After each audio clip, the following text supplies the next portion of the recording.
Assalamualaikum warahmatullahi wabarakatuh. Yang terhormat Bapak Nairul Edwin Gigi Aprianto ME selaku dosen mata kuliah Ekonomi Industri. Pada kesempatan kali ini kami dari kelompok 11 akan menjelaskan materi tentang kebijakan pembangunan industri. Yang beranggotakan saya Haidar Hanbal dan teman saya ada Al-Hafiz, Saifun Nabila Syahro, dan Aisyah Nur Aini. Jangan kemana-mana, tetap ikuti terus video dari kami. See you. Latar belakang sektor industri. Sektor industri adalah salah satu sektor yang berperan penting pada pembangunan nasional. Sektor industri terhadap pembangunan nasional dari tahun ke tahun memberikan kontribusi yang signifikan. Pada beberapa negara yang tergolong maju, peranan sektor industri lebih dominan dibandingkan sektor pertanian. Sektor industri memegang peran utama sebagai mesin pembangunan sebab sektor industri mempunyai beberapa keunggulan dibandingkan sektor lain karena nilai kapitalisasi modal yang tertanam sangat besar, kemampuan menyerap tenaga kerja yang besar, serta kemampuan membangun nilai tambah dan setiap input atau bahan dasar yang diolah. Pada negara-negara berkembang, peranan sektor industri juga membagikan kontribusi yang semakin tinggi. Kontribusi yang meningkat dari sektor industri menyebabkan perubahan sektor perekonomian negara yang bersangkutan secara perlahan ataupun cepat dari sektor pertanian ke sektor industri. Pengertian kebijakan pembangunan sektor industri. Kebijakan pembangunan industri adalah seperangkat aturan strategi dan langkah yang dibuat oleh pemerintah untuk mendorong pertumbuhan serta perkembangan sektor industri. Tujuan agar industri mampu memberikan kontribusi optimal terhadap pembangunan nasional. Tujuan pembangunan industri bagi perekonomian di antara lain yaitu yang pertama, meningkatkan nilai tambah produk dalam negeri. Yang kedua, menciptakan lapangan kerja. Yang ketiga, meningkatkan daya saing nasional. Yang keempat, memperkuat struktur ekonomi agar lebih seimbang. Dan yang kelima, serta meningkatkan devisa melalui ekspor. Peran industri dalam pertumbuhan ekonomi. Industri berperan sebagai motor pergerakan pertumbuhan karena dapat yang pertama, menyerap tenaga kerja dalam jumlah besar. Yang kedua, mendorong inovasi dan penguasaan teknologi. Yang ketiga, memperluas basis produksi nasional. Yang keempat, meningkatkan pendapatan negara dari pajak dan ekspor. Yang kelima, serta menciptakan efek berganda multiplier efek bagi sektor lain seperti perdagangan, jasa, dan transportasi. Konsep dan strategi pembangunan industri. Makna dan tahapan industrialisasi. Industrialisasi adalah proses transisi ekonomi dari aktivitas agraris menuju dominasi sektor industri dan manufaktur. Biasanya melalui pembangunan infrastruktur produksi dan peningkatan efisiensi tenaga kerja agar lebih kompetitif dan berkelanjutan. Strategi substitusi impor versus strategi promosi ekspor. Substitusi impor bertujuan mengurangi ketergantungan pada barang impor dengan memperkuat produksi dalam negeri.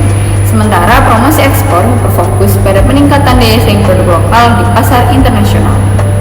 Strategi hilirisasi industri atau downstreaming. Hilirisasi industri menekankan penguatan pengolahan bahan mentah menjadi produk bernilai tambah, terutama di sektor sumber daya alam seperti mineral dan pertanian, demi peningkatan investasi dan kesejahteraan masyarakat. Pengembangan kawasan industri dan klaster industri. Pengembangan kawasan dan klaster industri dilakukan dengan integrasi berbagai pelaku inti, pendukung, pemasok, serta sinergi dengan pengembangan infrastruktur dan tata ruang, sehingga tercipta ekosistem industri yang kompetitif. Transformasi digital dan industri 4.0. Transformasi digital dan penerapan industri 4.0 bertujuan meningkatkan efisiensi, produktivitas, konektivitas, dan kualitas produk melalui integrasi teknologi seperti Internet of Things, otomasi, dan data analitik. Jenis dan sektor prioritas industri. Yang pertama, industri pengolahan atau manufaktur. Sektor manufaktur adalah penggerak utama industrialisasi dan penyerapan tenaga kerja. Prioritasnya termasuk tekstil, otomotif, makanan, minuman, kimia, dan elektronik. Yang kedua, industri berbasis sumber daya alam, meliputi agribisnis, pertambangan, dan energi dengan fokus pengolahan komoditas SDA agar memiliki nilai tambah lebih tinggi melalui hilirisasi. Industri kreatif dan digital. Sektor yang mendorong inovasi, teknologi, dan ekonomi digital menjadi prioritas karena tantangan global dan potensinya dalam diversifikasi struktur ekonomi nasional. Yang keempat, UMKM dan industri rumah tangga. Usaha mikro kecil, menengah, dan industri rumah tangga berperan penting dalam pembangunan ekonomi daerah, penciptaan lapangan kerja, serta pengembangan ekonomi lokal. Yang Yang kelima, industri strategis atau pertahanan, teknologi tinggi, dan energi terbarukan.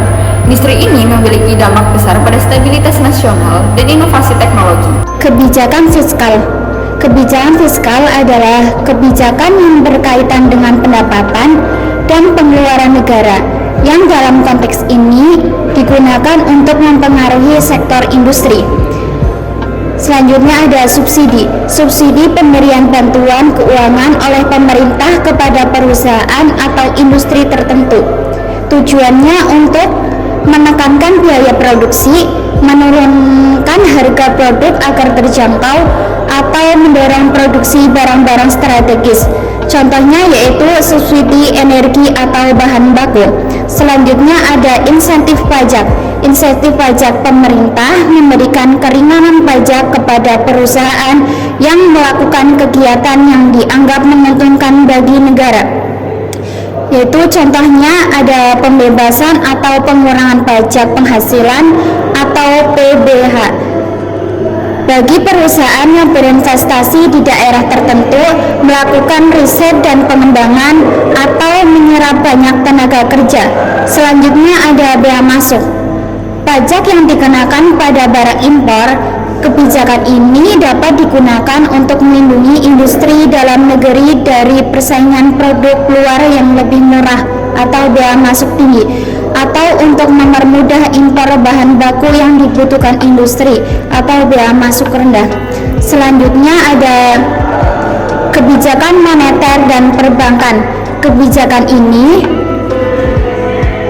terkait dengan pengaturan jumlah uang beredar dan suku bunga untuk menstabilkan ekonomi, serta peran perbankan dalam menyediakan pembiayaan. Selanjutnya ada kredit usaha. Pemerintah mendorong perbankan untuk menyalurkan kredit kepada sektor industri, yaitu terutama bagi usaha mikro, kecil, dan menengah atau UMKM, agar mereka dapat mengembangkan usahanya. Selanjutnya ada bunga rendah. Bunga rendah menetapkan suku bunga rendah pada kredit khusus untuk industri dapat meringankan beban biaya pinjaman, sehingga perusahaan lebih terdorong untuk berekspansi atau berinvestasi. Selanjutnya ada pembiayaan syariah. Pembiayaan syariah, opsi pembiayaan yang sesuai dengan prinsip syariah atau tanpa bunga, juga disediakan untuk memperluas akses modal bagi para pelaku industri. Selanjutnya ada infrastruktur pendukung. Infrastruktur adalah fondasi fisik yang mendukung aktivitas ekonomi. Ketersediaannya sangat krusial untuk efisien dan daya saing industri. Selanjutnya ada transportasi. Transportasi pembangunan jalan, pelabuhan, dan bandara yang memadai permudahan distribusi bahan baku dan produk jadi serta menurunkan pembiayaan logistik. Selanjutnya ada energi. Energi ketersediaan pasokan listrik dan energi yang stabil dan terjangkau saat penting untuk kelangsungan produksi industri. Selanjutnya ada teknologi dan digitalisasi, peningkatan akses internet, pembangunan pusat data, dan pengadopsian teknologi 4.0 atau otomatis big data, membantu industri menjadi lebih efisien, inovatif, dan kompetitif di era modern. Selanjutnya ada kebijakan SDM, sumber daya manusia. Kualitas negara kerja merupakan faktor penentu keberhasilan industri. Selanjutnya ada pendidikan vokasi. Pendidikan vokasi, kebijakan ini menekankan pada pendidikan kejuruan yang berorientasi pada praktik dan kebutuhan industri. Selanjutnya ada lulusan pendidikan vokasi, diharapkan memiliki keterampilan spesifik yang siap pakai di dunia kerja. Selanjutnya ada pelatihan tenaga kerja industri. Pemerintah atau asosiasi industri mengadakan program pelatihan untuk meningkatkan kompetensi, keterampilan, dan pengetahuan para pekerja agar sesuai dengan perkembangan teknologi dan kebutuhan industri. Selanjutnya ada perlindungan lingkungan. Pembangunan industri harus sejalan dan kelestarian lingkungan untuk memastikan pertumbuhan yang berkelanjutan. Selanjutnya ada green industry dan sustainable development.